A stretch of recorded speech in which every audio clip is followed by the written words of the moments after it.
Hi, this is Corey Johnston, and today's lesson is going to span the range of the 7th through the 30th chapter of Luke's 22nd chapter.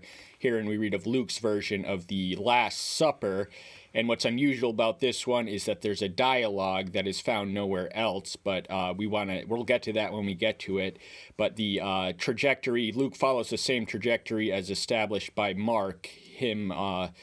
Matthew, and Mark belong to what are known as the Synoptic Gospels, and they follow the same trajectory as Mark, which is the chronologically earliest writing. They follow his ministry from Galilee to Jerusalem, which culminates on the cross.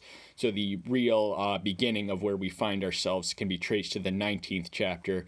We read at the beginning of that chapter that he's in the city of Jericho, where he seeks and finds the lost, as he says in his message to Zacchaeus, a repentant tax collector who is welcomed in full arms. Then he tells a parable of sorts. Then he makes his way down to Jerusalem, and from there there's a series of dialogues and disputes, dialogues with his disciples, disputes with his Pharisaical and other antagonists, and then we read of the Mount Olivet Discourse in the 21st, after he frankly he praises this widow who gave much out of what little she had, and then he frankly foretells the destruction, the irrevocable destruction of the temple before leading into his end-time discourse. I think I've did one on Luke 21. I'm not entirely sure what the range is at this time, so we're just going to open with the 7th verse.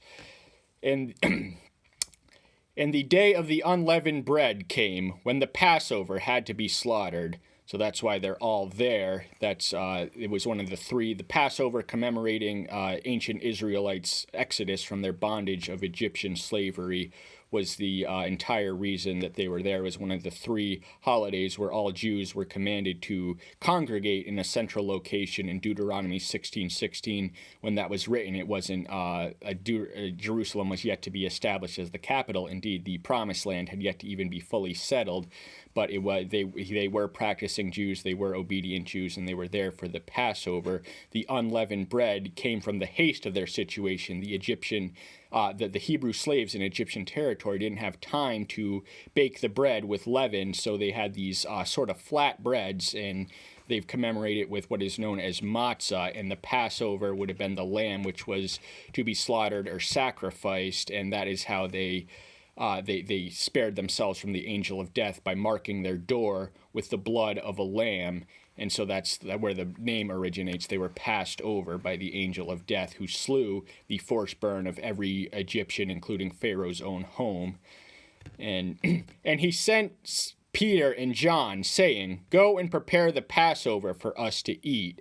So Peter and John are two of the three most intimate companions of the 12. The other one was the other son of Zebedee, John's elder brother, James. But he entrusts this information to these two most loyal and trusted companions because, as we read in the earlier 6 chapters, Judas had set in motion.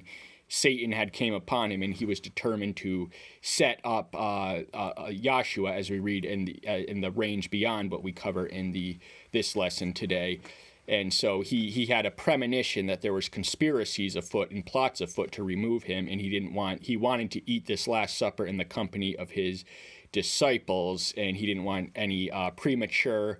He knew his hour had come. He was ready to die. He was willing to die, but he didn't want to. He still had another purpose to fulfill before he was arrested and put on trial illegally and crucified. When they said to him, "Where do you want us to prepare?" And he said to them, "See, as you enter into the city, a man shall meet you carrying a jar of water. Follow him into the house he enters." So it's all arranged for them. This is providentially arranged that when they enter into the city, that would be Jerusalem, they're going to run into a man who is carrying that jar of water, and they are to follow him into the house that he enters. That is where the Last Supper is going to be hosted.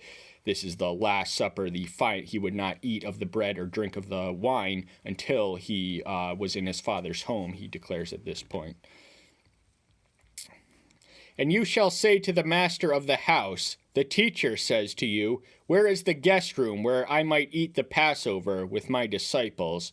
So they're instructed in order to ask the question to the homeowner, where is the guest room where the teacher, that is Yahshua, he was their teacher, he was their master, they were his disciples. And so he wants an open room, an open guest room in order for them to partake of the Passover. And he shall show you a large furnished upper room. Prepare it there. So he's letting them know in advance that what he's going to show them is going to be a large, spacious enough to accommodate the 12 disciples, and it's going to be in an upper room, upstairs, and there to prepare the feast and festivals there. And going, they found it as he had said to them, and they prepared the Passover. And when the hour had come, he sat down, and the 12 apostles with him. So his hour had come. The hour is frequently mentioned as the day of his death. That is what is commonly referred to as the hour has come. So this would be his last day, or actually he would be this would be his last full day on earth. He would be crucified at noon next morning and hang on there till 6 o'clock, I believe. So this was his literal last day on life, and this is what is meant by the term hour. And he said to them, with desire, I have desired to eat this Passover with you before my suffering. So nothing was going to interrupt this upper room Passover betwixt himself and his disciples. He would not allow it. He knew that there was conspiracies afoot, but he wouldn't allow them to trap him prematurely, because if Judas, who had already set the conspiracy in motion, Satan had overcome him, he had met with the religious authorities and agreed to betray his master in exchange for 30 pieces of silver. But he was present. He was company there. We're going to read of him later. And it was before his suffering, so this was the entire meaning and the culmination of his ministry, was to be found on the cross, and that is the source, that is our lifeblood to eternal life, and the source of all our spiritual blessings come from his suffering on the cross. Through his death we paradoxically gain life. For I say to you, I shall certainly not eat of it again until it is filled in the kingdom of heaven. So he's acknowledging that this is his last meal as a human being on earth with them, so that it explains and amplifies the desire that he has to share this meal with him. This was not going to be an ordinary meal. This was going to be the last that they would share with him in pre-resurrected form. I do believe that he did request for food when he came back in the resurrection to prove that he was not a ghost by eating food, because that was one of the suspicions. He asked for food to confirm that he was in fact resurrected and not an illusion or a ghost or any invisible entity or that sorts. And taking the cup, giving thanks, he said, take this and divide it among yourselves. Now what's curious here is the cup also comes after this. This is the cup of Gethsemane when he prays for the Father to remove him. And the cup would have been a reference to a medicinal elixir. But here it's just a drinking cup, and he's asking them to be grateful. They have to give thanks, and he's taking this and dividing it among themselves. So he's splitting the wine, which would have been in the cups, betwixt them all. For I say to you, I shall certainly not drink of the fruit of the vine until the reign of Elohim comes. So once more, he's acknowledging what he previously acknowledged in the 16th verse. With eating is paralleled and overlaps with drinking. So this is going to be his last meal on earth before he reaches the final resurrected state. And taking bread, giving thanks, he broke it and gave it to them, saying, this is my body, which is given for you. Do this in remembrance of me. So with the bread, there's a variety of denominational interpretations of this, one of which is transubstantiation. That is the Catholic Church. They believe that it becomes the literal blood and flesh of the Messiah. There's no explicit scriptural inference to it. And there is also John Calvin and Martin Luther. Martin Luther was somewhere in between transubstantiation and that which was suggested by John Calvin, that the spiritual presence of him manifest as we do this weekly repeated rite, sometimes monthly in other churches. But if you don't go to a sacrament or Eucharist or communion celebrating church, you're really missing out. and but the most sensible and scriptural interpretation belongs to the Swiss reformer Zwingli, who suggested that the repetition of the act was done in remembrance of here. That is the only scriptural inference we have. It is to be a memorial. So this would set a precedent which would echo throughout Christianity all across the world, all across the globe. At any given Sunday, there are Christians memorializing this event in often weekly, sometimes monthly cycles. Likewise, the cup also, after supper, saying, "This cup is the renewed covenant in my blood, which is shed for you." So even though it's not his literal blood, we gather that it conveyed a symbolism of a significance of symbolism which was beyond the mere wine. This was not ordinary wine. It was the symbolism conveyed in the wine and in the bread is something extraordinary, but it's not literally him. They're not drinking him. They cannot partake of his flesh or blood literally.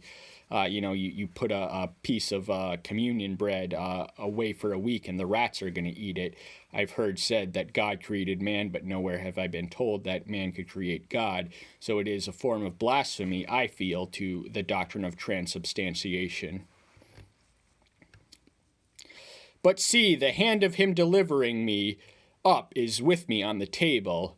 So this would have been the shocking point of the conversation, that the traitor was amidst them, among them, and in their room and in their space. So they had prior premonitions that the cross had to come, that he would be crucified and suffered greatly, but this suddenly hits them. They had no idea that one of them would betray them. And then we read in the 22nd verse, "For indeed the Son of Man goes, it has been decreed, but woe to that man by whom he is delivered up." So he also says to Pilate, he absolves him. He says that he has sinned, but his sin is lesser than those who had betrayed him. Judas is known as the son of perdition because that's where he landed. That's where he led himself to. And he was selected in advance and with the approval. Remember, Yahshua spent all night in prayer in every gospel account before selecting his disciples. So he had to know that Judas might have been the one. Now, it was providentially arranged that he would be betrayed, but that does not absolve Judas of any responsibility or human accountability. He was put and placed in the intimate company of the 12 in order to learn and have a chance to grasp who he really was. And Judas had a fatal misunderstanding of the Messiah whom he served. He thought he valued and esteemed and treasured his own executive abilities above those of the disciples. He was more worldly minded, and he was entrusted with the purse from which he stole. So already we get hints that he was covetous, and he would betray his master for 30 pieces of silver, which was the going rate of a slave in the ancient world. And they began to ask among themselves which of them it could be, and who was about to do this. So they're perplexed and bewildered that anyone among them, those who had walked in intimate communion and company with him, could do such a thing to him. And they're not pointing fingers, but they're reduced to a stance of rigorous introspection. Have I conspired and set the wheels in motion? Will I eventually? None of them knew that the plot was already afoot, but Yahshua did. He has divine foresight and premonition. But these disciples, what's interesting here is that they do not point the fingers. They are all rigorously introspective, and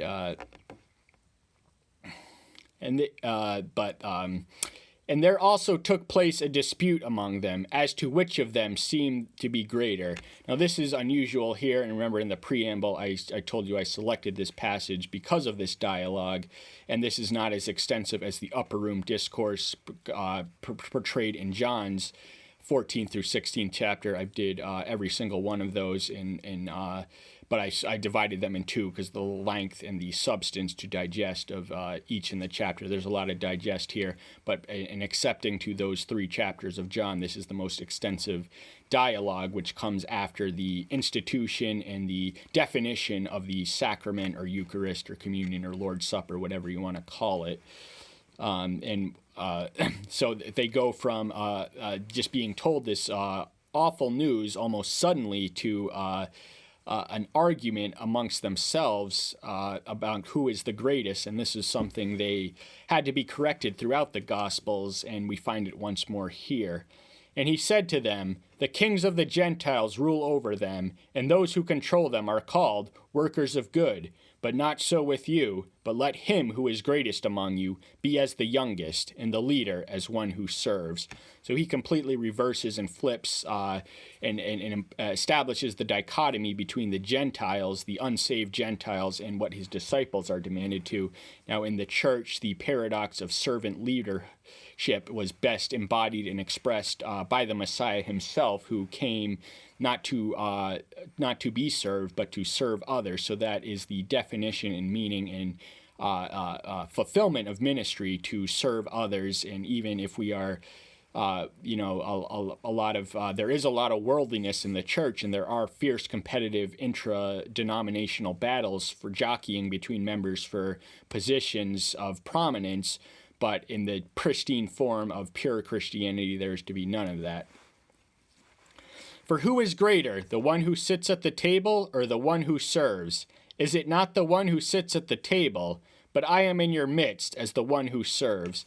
So he's using himself as the model and example that they may safely emulate. He's showing them what he means by serving them the food, and he also was a servant throughout his entire ministry. His whole reason for existing and ministering was to serve others, the lost, the diseased, the crippled, the sinner, the publican, etc. There was no one who was off his radar or off his limits. But you are those who have remained with me in my trials. So he's acknowledging the service that they did, and he's rebuking them for this, something which would have been seemingly out of place or uncharacteristic for those who had walked with the word. They had the purest expression of the divine word in the form of his son, and yet they did endure with him through many trials. And I think elsewhere, somewhere in the gospel, Peter says that he is... I think in the 6th chapter of John's chapter, he says, or somewhere thereabouts, that we will be rewarded for enduring what we have, and the Savior does affirm it. And I covenant for you, as my Father covenant for me, a kingdom. So the relationship between the mutual harmony and coexistence and codependence almost that exists between him and his Father is to be ideally embodied between the Master and the disciples. So we have the model of the divine unity which exists between the Father and the Son. We can read of this perhaps most fully in John's 17th chapter, which is, I feel, a more accurately labeled Lord's Prayer, as that which is traditionally associated is more accurately the disciples' prayer. For example, the Messiah himself would not need to ask for forgiveness because he never sinned against or caused offense or harm. He did offend certain people, but he never sinned against them. And to eat and drink at my table in my kingdom, and to sit on thrones, judging the 12 tribes of Israel. So these 12 apostles, now one of them wouldn't make it to heaven. That is the son of perdition, identified as Judas.